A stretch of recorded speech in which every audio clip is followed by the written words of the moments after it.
जिस उद्देश्य से मैं ये तपस्या कर रहा हूं वो महत्वपूर्ण घटनाओं की उत्पत्ति ही करेगा। अच्छा, नारायण नारायण, किंतु वो उद्देश्य क्या है? इंद्र और अन्य देवताओं से प्रतिशोध और स्वर्ग पर अधिकार पाने के लिए ही मैं तपस्या कर रहा हूं। ओम ब्रह्मदेवाय नमः। नारायण ओम ब्रह्मदेवाय नमः। ओम ब्रह्मदेवाय नमः।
देखिए, देवर्षि आकर लौटे जा रहे हैं।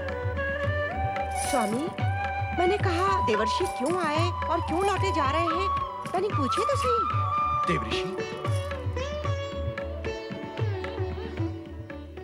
देवऋषि, देवऋषि नारद, देवऋषि नारद, देवऋषि, मैं तो आपको इस तरह लौटते देख आशंकित हो गया था। कहीं आप हमसे रुष्ट होकर तो नहीं जा रहे हैं?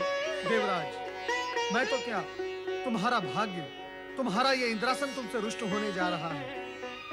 भाग्य? इंद्रासन? ये क्या कह रहे हैं आप देवऋषि? अपनी आंखों से देखकर और कानों से सुनकर ये बात कह रहा हूं मैं आपसे। देवताओं का परम शत्रु तारकासुर स्वर्ग पर अपना अधिकार पाने और तुम लोगों से अपना प्रतिशोध लेने हेतु परमपिता ब्रह्मदेव की घनघोर तपस्या कर रहा है। मुझे तो लगता है अब उन्हें वरदान प्राप्त होने में अधिक विलंब नहीं। जो कर सकते हो कर लो, अन्यथा पश्चाताप करना होगा। नारायण नारायण। देवऋषि, देवराज, यदि ये घटना घट गई और तारकासुर को वरदान मिल गया तो अनिष्ट हो जाएगा। किंतु इतने अल्प समय में अब हम लोग कर भी क्या सकते हैं? किंतु मात्र खड़े रहकर